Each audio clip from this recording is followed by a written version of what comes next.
Timóteo, capítulo de número 4. É o divisa, da igreja. Versículo 16. Glória a Deus. Hoje seria o evangelista Luiz Paulo, estaria ministrando, mas em função do seu pai não estar bem, vamos continuar orando por ele.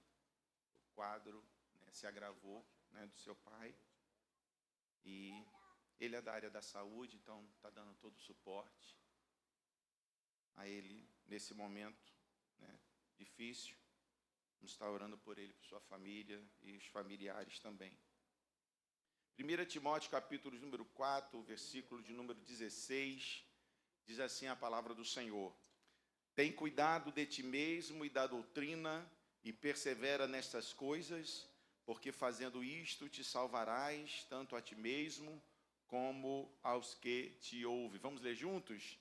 Tem cuidado de ti mesmo e da doutrina, persevera nessas coisas, porque fazendo isto te salvarás, tanto a ti mesmo, como aos que te ouvem. Curve a sua cabeça, querido Deus, te damos graças, Senhor, por estarmos aqui em tua casa, e te pedimos agora que nesse tempo que temos ainda, fale para nós, fale por intermédio da tua palavra. Tu sabes o quanto necessitamos ouvir a sua voz, ser direcionados por ti. Cobre a nossa vida com o teu sangue a cada dia, Senhor, e que ao Senhor expormos a tua palavra possa haver cura, possa haver maravilhas, possa haver salvação, possa haver libertação, Senhor, em nome de Jesus Cristo. Amém e amém. Podeis assentar. Eu quero desde já agradecer a Deus nesta noite pela vida do meu pai, pastor Gomercino, pelos seus 81 anos de vida. Quero poder chegar aos 81 assim, inteirinho. Glória a Deus. E glorificar a Deus pela sua história.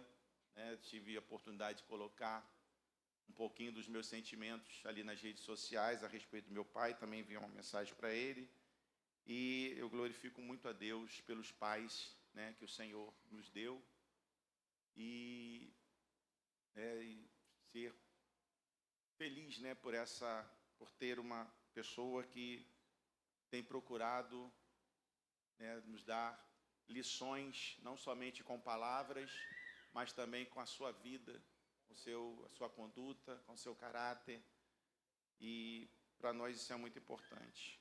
As palavras convencem, mas o exemplo ele arrasta. Às vezes nós falamos algo, mas o nosso comportamento não está de acordo com aquilo que a gente fala. E eu glorifico a Deus que tanto a palavra como o comportamento, elas estavam de acordo, e isso serviu para nós construirmos também a nossa vida, a nossa trajetória, e isso é muito importante na vida de todos nós que estamos aqui em relação aos nossos filhos, termos uma vida digna, que eles possam olhar para nós e seguir os exemplos, seguir o exemplo. Irmãos, eu quero trazer esta palavra, uma palavra rápida aqui para a igreja, dentro desse texto. Eu já preguei dentro desse texto aqui, mas o Senhor me deu uma revelação aqui, uma iluminação dentro desta passagem sobre 4 visões do cuidado. E eu queria compartilhar com a igreja esta mensagem. Paulo, ele escreve a Timóteo, e o texto que Paulo escreve, todos nós já conhecemos até de cor, porque é a divisa da igreja. E Paulo vai falar aqui sobre 4 visões a respeito do cuidado que Timóteo precisava ter. E a primeira visão é a visão introspectiva. É muito importante que você acompanhe essas visões. A primeira visão é a visão introspectiva. O texto diz assim: tem cuidado de ti mesmo. Paulo exorta a Timóteo a ter uma visão, a olhar para dentro de si, a cuidar dele, a olhar para ele e ver as áreas que ele precisa tratar. E ter esta capacidade de olhar para nós mesmos, irmãos, é muito importante. Ter essa visão crítica de nós mesmos. É muito ruim quando só as pessoas que estão do lado de fora vê o que a gente está fazendo de errado. Mas quando nós temos essa visão, essa visão introspectiva, nós podemos corrigir sem precisar que as pessoas nos corrijam. É muito importante termos essa análise, essa autoanálise, ter esta visão introspectiva. Quando nós falamos aqui sobre se ter cuidado de si mesmo, nós falamos sobre o cuidado que precisamos ter em relação às nossas vidas, seja ele o cuidado emocional, seja ele o cuidado com o nosso corpo e o cuidado espiritual. Mas esse cuidado de ti mesmo também, dessa visão introspectiva, é uma visão de maturidade. Porque só a pessoa madura, ela consegue ter uma visão crítica dos seus próprios comportamentos, das suas próprias atitudes.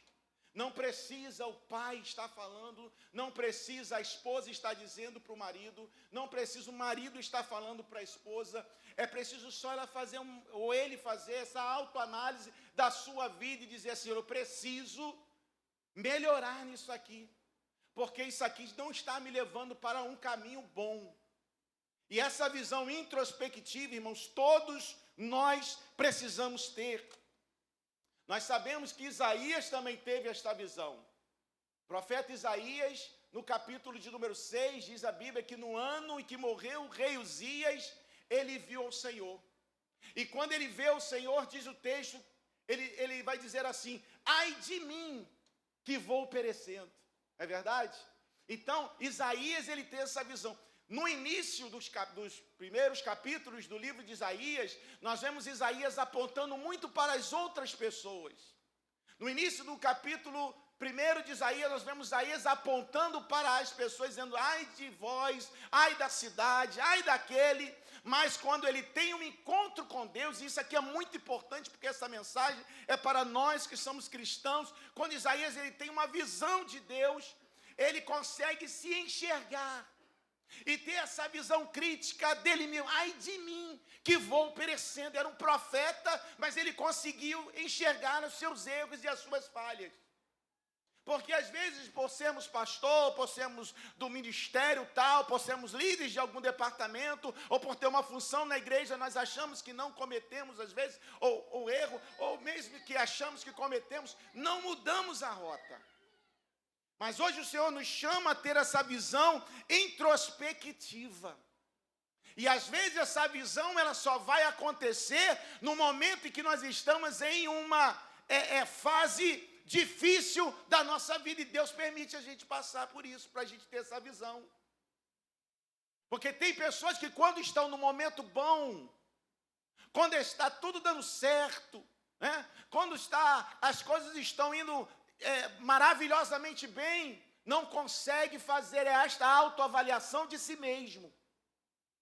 Nós vemos isso na vida do filho pródigo. O filho pródigo, ele pediu a herança do seu pai, e por mais que as pessoas falassem para ele, ele não conseguiu enxergar daquela forma.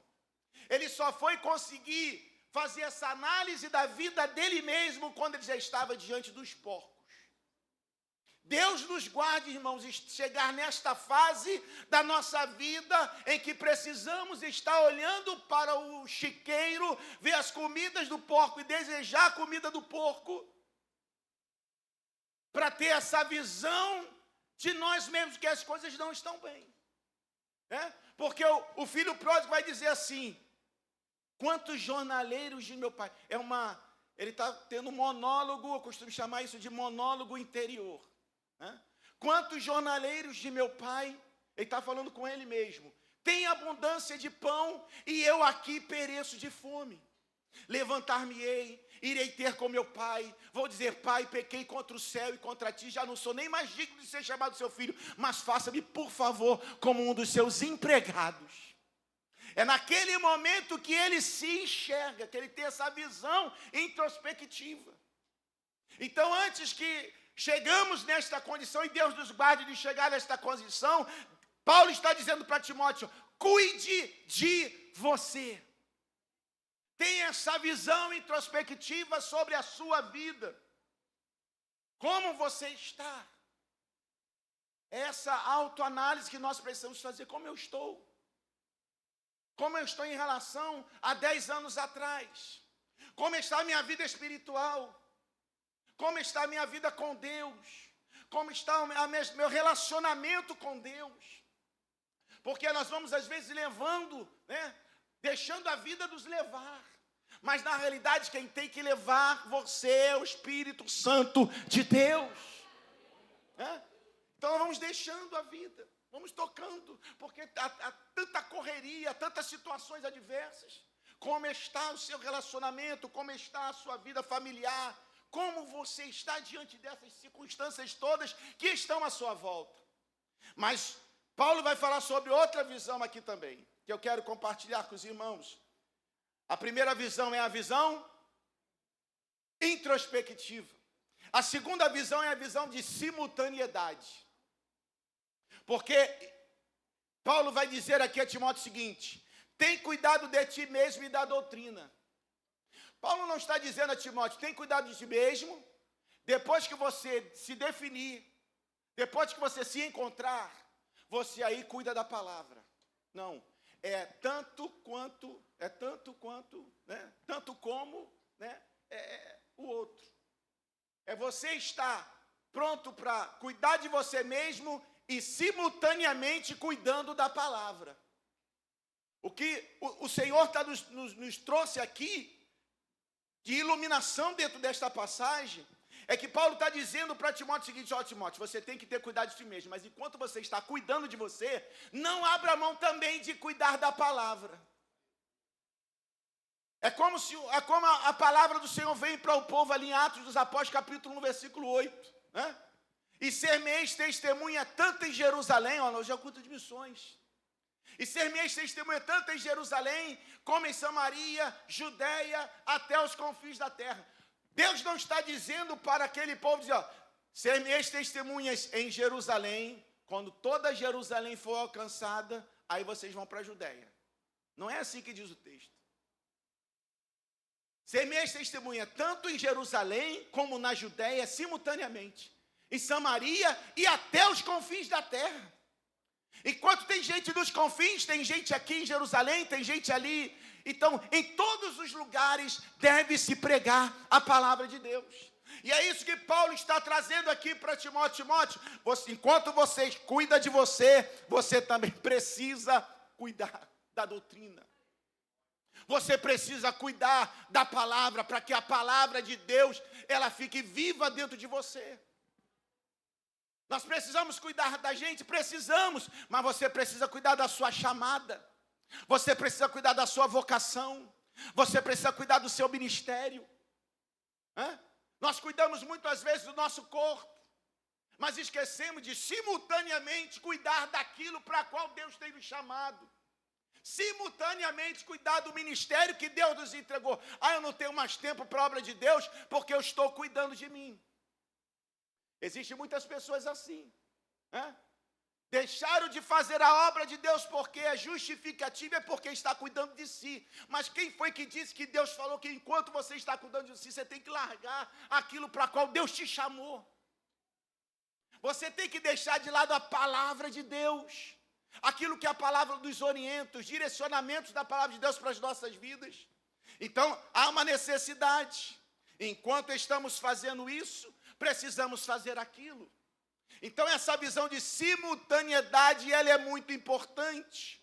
Você cuida de você, mas você cuida do ministério de louvor que você foi chamado. Você cuida de você, mas você cuida da sua casa. Você cuida de você, mas você cuida do seu ministério, do seu chamado, da sua vocação, em obedecer a palavra do Senhor. E esta visão de simultaneidade, Paulo está dizendo a Timóteo. Olha, cara, deixa eu te explicar aqui. Você vai cuidar de você. Tenha essa visão de autocrítica. Cuide das suas emoções, cuide da sua vida espiritual, cuide do seu corpo. Mas enquanto você está cuidando, não abra mão da palavra. Cuide também da doutrina. Não abra mão disso. E esta é a palavra de Deus para nós aqui. Estamos no ano do cuidado. Nós vamos falar muito sobre o cuidado de cuidar da gente, cuidar das nossas emoções, cuidar do nosso corpo, cuidar da nossa vida espiritual. Mas enquanto estaremos cuidando disso, nós precisamos cuidar também daquilo para o qual Deus tem nos chamado. Nós não podemos abrir mão. Você pode dizer isso para o teu irmão, não abra mão disso. Não abra mão disso. A primeira visão que eu falei é a visão introspectiva, a segunda visão simultânea, visão de simultaneidade. A terceira visão é a visão de continuidade. Está tudo nesse texto. O texto diz, tem cuidado de ti mesmo e da doutrina e persevera nestas coisas. Não adianta você cuidar de você, cuidar da doutrina e você não perseverar nisso. Isso para Deus não é bom. Deus quer que você persevere nestas coisas. Deus quer que você insista nisso. Até quando? Até o final. Até o dia da sua partida. Até o dia de Deus te chamar para a glória. Você precisa cuidar de você e você precisa cuidar da doutrina, você precisa cuidar da sua chamada. É perseverança. Eu digo isso aqui na igreja, que a rainha de todas as virtudes não é o amor. A rainha de todas as virtudes é a perseverança. Deus não está preocupado, o diabo não está preocupado que você ame o seu irmão, desde que você não ame até o fim. Desde que você ame até o próximo beijo e que depois passe a odiá-lo. Amar não é fácil. Principalmente no período da graça instituído por Jesus, que ele disse que nós devemos amar até os nossos inimigos. Não é fácil. Amar quem não é inimigo já é luta, né, irmão? Já é luta. Porque você tem que estar ali, né? Lidando com as fabilidades que as pessoas têm e as pessoas lidando com as nossas fabilidades. É isso. É um suportando o outro. Agora imagine aquele que é opositor. Aquele que se levanta contra. Aquele que faz estratégias para tentar te minar. Não é fácil. Mas o Senhor está dizendo assim, olha, persevera nestas coisas. Irmãos, começar é importante, até o meio é importante, mas a vitória só recebe quem vai até o final. Oh, glória a Deus, você pode dizer isso para o teu irmão, vai até o final. Aleluia, suporte o preço, mas vai até o fim. Não abra mão daquilo para qual Deus tem te chamado. Vai até o fim, por mais que haja levante, vá até o fim. Eu acho esse texto de Daniel tremendo, porque Deus vai dizer para Daniel, tu, pois, meu filho, no último capítulo, no último versículo, Daniel já está velhinho. Deus poderia dar um crédito para Daniel ali, porque o que Daniel fez na trajetória da vida dele. Era como se Deus falasse isso para o pastor Gomecino.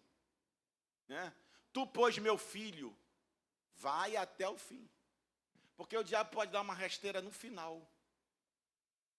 Imagina, irmão, 81 anos servindo a Deus, trabalhando na obra de Deus, fazendo a obra do Senhor, subindo morro, descendo morro, indo para ali, indo para cá, jejuando, orando, para na reta final cair.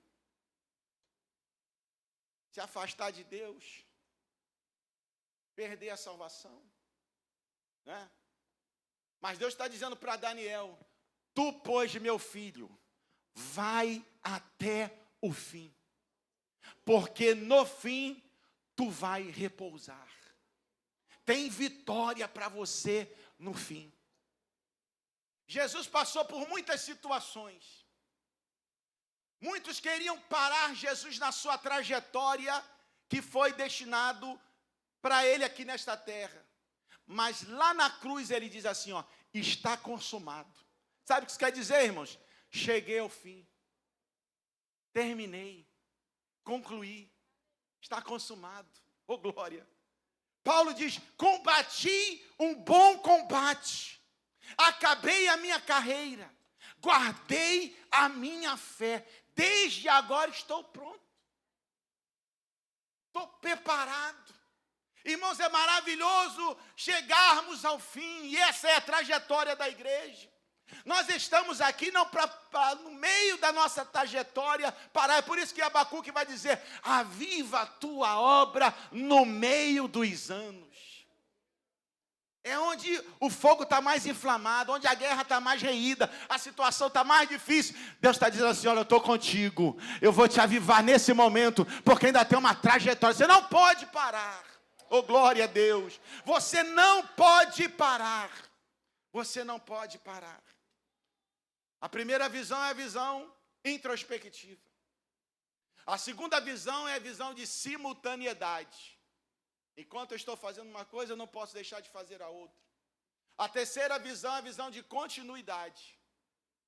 É a visão de perseverança. De ir até o fim. De começar bem ou mal, mas terminar bem. Essa aqui é o propósito. Eu já disse isso aqui da igreja algumas vezes, mas como sempre tem pessoas novas, no dia em que Jesus foi crucificado, 4 pessoas morreram. A primeira foi Judas. Eu acredito que mais pessoas morreram nesse dia, mas que a Bíblia mostra, é só 4 pessoas. A primeira foi Judas. Judas começou bem, mas terminou mal, então não é exemplo para nós. É verdade? Ninguém quer terminar mal. A segunda pessoa que morreu foi o ladrão que estava à esquerda. Esse começou mal e terminou mal. Esse é o péssimo exemplo, que começa mal e termina mal. O ladrão que está à esquerda de Jesus. Ele vira para Jesus e fala assim: desce daí e salva a tu e a nós também. Só está pensando nele. Outra pessoa que morreu nesse dia foi o ladrão também que estava à direita. Esse começou mal, mas terminou bem. Então, quem sabe você está aqui e começou mal a sua caminhada, mas eu tenho uma boa notícia para você. Você pode terminá-la bem. Glória a Deus, é só você querer. É só você mudar a sua rota a partir de hoje. É só você mudar o seu comportamento, a sua direção, o seu alvo. Então, aquele ladrão que estava à direita, e aquele ladrão, ele me traz uma inspiração muito grande, porque ele olha para Jesus, e ele não vê um Jesus todo desfigurado, ele vê Jesus como um rei. Ele olha para Jesus e fala assim: lembra-te de mim, Senhor, quando tu entrares no teu reino. Olha que palavra gloriosa, né? Lembra-te de mim quando tu entrares no teu reino. Ele está olhando para Jesus todo desfigurado, com areia lá do deserto, e todo sangrentado, mas ele está falando: esse camarada aqui é diferente. Aleluia. Esse homem é especial. Oh, glória a Deus. O rosto dele é um rosto singelo, mesmo com tanta poeira e sangue. Ele não é daqui, ele é de outro lugar. Senhor, lembra-te de mim quando tu entrares no teu reino. Jesus olha para ele e diz assim: hoje mesmo tu estarás comigo no paraíso. Aleluia. Oh, glória a Deus. Hoje a trajetória dele toda ruim, começou mal, mas terminou bem. Terminou bem. E eu quero profetizar isso aqui nessa noite: você vai terminar bem. Você pode dizer isso para 2 irmãos que estão perto de você: você vai terminar bem. Isso, diga para 2 irmãos, profetiza para a vida dele aí: nada vai te parar. Nada vai te parar, você vai terminar bem. Eu disse que 4 pessoas morreram, O Judas, o ladrão da direita, o ladrão da esquerda, e o último foi o próprio Jesus. Esse é o maior exemplo. Ele começou bem e terminou bem. Esse é o melhor exemplo, Começar bem e terminar bem. Então, começar bem e terminar mal não adianta. Tem que terminar bem. É chegar ao fim. Essa é a proposta. E a última visão é a visão do propósito. A primeira visão é a visão introspectiva. A segunda visão é a visão de simultaneidade. A terceira visão é a visão de continuidade, de perseverança. E a última visão é a visão do propósito. Porque o texto diz assim: Tem cuidado de ti mesmo e da doutrina, e persevera nestas coisas. Para quê? Qual é o propósito disso? Qual é essa a intenção? Por que eu preciso cuidar de mim mesmo e da doutrina? Qual é o propósito? Porque fazendo isto, aí Deus vai dizer aqui, através de Paulo para Timóteo, você vai salvar tanto a ti mesmo, como aqueles que te ouvem. Esse é o propósito. A visão de propósito. A nossa vida, irmãos, ela é vivida por propósitos.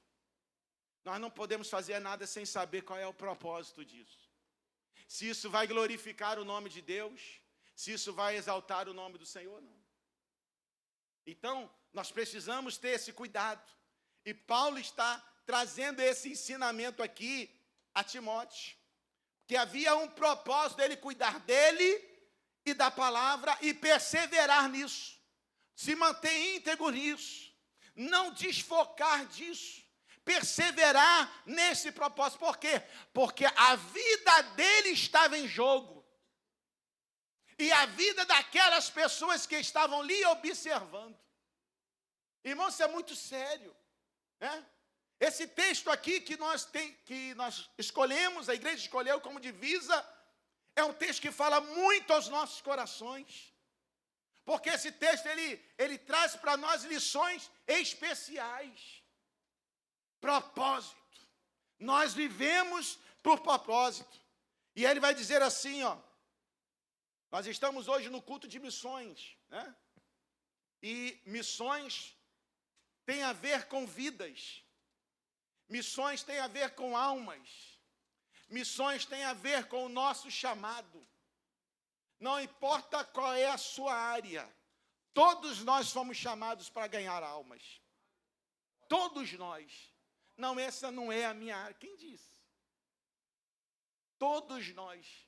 Se você não pode ganhar sabendo falar, muitas vezes, você precisa aprender a ganhar com a sua própria vida e com a sua conduta. Com a sua vida e com a sua conduta. A sua conduta, às vezes, é um testemunho, é uma mensagem. Então, propósito. E o propósito é esse: salvar a si mesmo e salvar os que te ouvem. E, na realidade, irmãos, o nosso propósito, ele sempre vai estar ligado a alguém ou a alguma coisa. Sempre vai estar ligado a gente e a uma pessoa ou a várias pessoas que estão perto da gente. Tem tudo a ver com esse texto. Alguém disse isso aqui, ó. Encontrar o seu propósito é o primeiro passo. Viver de acordo com ele é a sua verdadeira missão. Encontrar o seu propósito é o primeiro passo. Mas viver de acordo com ele é a sua verdadeira missão. Procurei o autor, não achei. Então nós precisamos viver de acordo com o nosso propósito. E outra pessoa disse assim: quando você encontra o seu propósito, até os desafios se tornam degraus para o sucesso. Vou ler de novo. Quando você encontra o seu propósito, até os desafios, as provações, as lutas, as batalhas se tornam degraus para o seu sucesso. Você sabe, eu estou no propósito. Davi estava no propósito dele, né? Quantos levantes teve sobre a vida de Davi? Era o leão, era o urso, mas isso era só degrau. Era só degrau. Aí levantou o gigante. Ele está vendo o gigante. Aquilo ali era outro degrau. Às vezes, irmãos, as nossas batalhas são apenas envios de Deus para a nossa vida, para nos promover para algo maior. José passou por isso também, né? Seus irmãos se levantaram contra ele, foi vendido, né, para o Egito, passou por muitas situações, mas tudo era um degrau. Tudo era um degrau para levar ele para o lugar do propósito dele. Que Deus nos ajude, irmãos, a chegar no lugar do nosso propósito. Que Deus nos ajude a cumprir aquilo para qual nós fomos chamados. Eu já disse aqui que Deus não abriu mão nem de Daniel. Já velhinho, Deus está dizendo assim, olha, vai até o fim. não pare, não desista. Pastor Gumecino poderia já estar, agora eu quero só ouvir, descansar e tal. Mas aí, qual é o dia que eu prego? Qual é o dia do estudo? É isso, irmão. Porque quer continuar. Davi, ele vai dizer assim, na minha velhice, eu ainda darei frutos viçosos. Aleluia. Nós vamos frutificar para a glória do nome de Jesus. Fique de pé na presença dele, eu quero orar pelos irmãos.